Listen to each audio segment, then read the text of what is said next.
옷을 만들어내는 능력이 A bit like a healer. 타워를 줄라는 슈퍼파워? Isang sikat na flip-top rapper ang inaresto sa bypass operation sa Makati City. Siya si Marlon Peroramas o mas kilala bilang si Looney. Members of Makati's Drug Enforcement Unit have arrested the rapper Looney. Nakuha na sila ng ilang pakete ng droga. Miyerkules ng nakalang linggo nang maaresto si Looney at apat na iba pa matapos makumpiskahan ng push or high-grade marijuana. Bagamat makulay ang mga pabalat, alam mong mahusay ang pagkakalahad.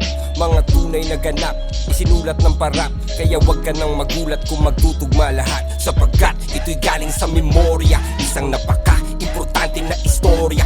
Ito ang aking personal na testimonya, pangontra sa mga ignorante na teorya. Ito ay tunay na buhay, wala akong dahilan para magsinungaling at mga detalye palitan. Ito ang kwento kung paano kami tinaniman ng marijuana ng mga parak na mukhang Taliban. Bandang alas 8 ng gabi sa Pilipinas, sa isang gusali doon sa may Ortigas. 8 oras bago ang rehas ay mahimas. Kasama ko si Ron Henley na stick figures. May interview kami sa radyo nung gabi na yun, tungkol sa marijuana at sa legalisasyon. Pagkatapos namin umalis agad sa istasyon, dahil meron pa akong pupuntahang isang okasyon dun sa poblasyon, birthday daw ni Sean. Yun lang ang alam ko na detalye pa noon. Medyo masama ang panahon, umaambon, kaya tinext ko na si Utol, pumunta ka na ngayon. Humiwalay na si Ron, sumakay ng taxi, Dahil bukas may recording pa kami ni Clamsy. Utol kong si Idol, sinundo ako sa lobby gamit ang aking Subaru na tunog Ferrari. Saan tayo pupunta? Private daw na party. Yung reception ay isang hotel dun sa Makati. Bata na may cancer, kumonta kanyang mami. Idol ako ng anak at rap ang kanyang hobby. Pangalan daw ay Sean, walang paki sa money, kasi handang magbayad kahit magkano si daddy. Lumambot ang aking puso nung una ko narinig. Naawa ako kay Sean, mga luha ng ilid, nung nalaman kong lagay na daw ng bata tagilid. Di nyo kailangan magbayad, pupunta ko sa event. Rekta sa Makati kahit traffic ay kainip. Kasama ko si Rude at si Ivan, ang sikip, at si Kuya Albert, yung driver kong mabait. At saka si Idol, aking manager at kapatid na merong thalassemia, isang kakaibang sakit. Kailangan niyan lagi salinan ng dugo na pantawid. At dahil malapit lang sa hotel yung Makati Med, sumabay na lang siya sa amin para mas makatipid. Sabay ka na, pang isang kotse na lang.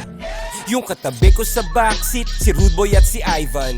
Documentation, security at hype man. Balay siksikan kami sa aking chikot. Wag malikot! Tatlo kaming mga lalaki sa likod. Pagdating sa Makati, sakto lang yung timing. Nag-text na rin yung mami at nagsabing nag-start na daw yung party, sa basement daw yung parking. Salamat sa pagpunta, pasok lang kayo darling. Pagbaba ng kotse, hinanap ko yung main floor. May nagpalitrato sa tabi ng elevator. Idol, pwede favor, baka pwede magpa-picture, kasi idol na idol ka talaga ng anak ko na grade 4. Nag-selfie kaming dalawa sa kanyang razor, tapos tinutok sa akin yung baril ni Terminator. Pero bilang narrator, lagyan natin ng flavor para di masyadong halata yung trauma ko na major.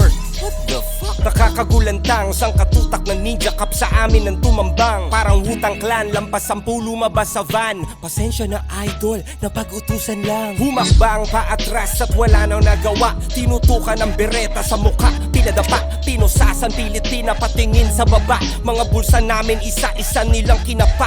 Akala ko kidnap for ransom ang sadya, o kaya baka prank lang to na malala lang hiya. Dapa! Nakabay sa likod, hindi sa baba. Dapa, sabi! Nakadapa kami habang napapanood ang aking utol na kasalukuyang nakabukod. May tinabi silang kahon, malakas kanyang kutob, na meron tong mga lamang kontrabando sa loob. Tsaka na lang silang nagpakilalang mga parak, nung isa na sa mga kasama nila na sapak. Walang uniforme at nakamaskara lang lahat. Walang Mirandang binasa, basta-basta lang agad. May sikat na hotel at ang nakakapagtakay. Maraming CCTV, lahat nakapatay. Wala man lang bodycam na nakalagay, kahit kuha man lang ng cellphone gamit kamay. Sabi daw ng pulisya, sakin daw nakumpiska, pero di makumpirma, kasi walang kahit ni isang saksi na pumirma. Walang video ng palitan magmula nung umpisa. Kung under surveillance pala, dapat may footage ka, diba? Kung under surveillance pala, dapat may footage na. Kung normal na tao, nagpa-viral pag nahuli siya, paano na lang kaya kung si Looney pa?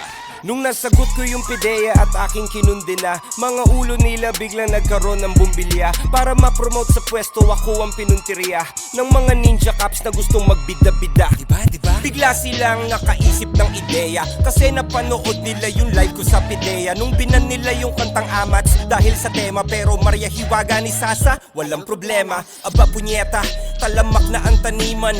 Bypass daw kaso bakit parang madalian? Diba dapat pinaghahandaan yan at kalimitan? Minaman-mana ng malayuan malapitan. May mga kamera na nakatago sa pagitan, kaya medyo weirdo kasi walang video ng palitan. Nakala ko ba bypass to na malakihan? Nakakapagtaka lang kaibigan.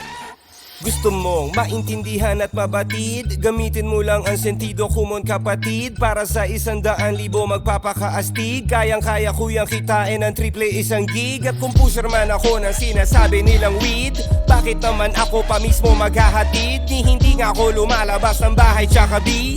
Hira mo makita sa kalsada tumawid. At bakit ako magbebenta sa di ko kakilala? Kung sa eksena ko ay maraming nagmamariwana, bakit ko papahirapan ang sarili ko habang sinusugal ang karerang matagal kong pinagsikapan? Bakit isasama ko pa yung kapatid kong may karamdaman at cameraman para mag-vlog ng kaganapan? Walang saysay na mga paratang pawang haka-haka lamang para pangalan ko ay urakan. Alam ko meron akong mga paanan na tapakan, ngunit di ko yun sinasadya. Ako ay tao lamang, pinaglaban lang ang paglikha ng merong kalayaan. At kung yun ay masama, yun lang ang aking kasalanan.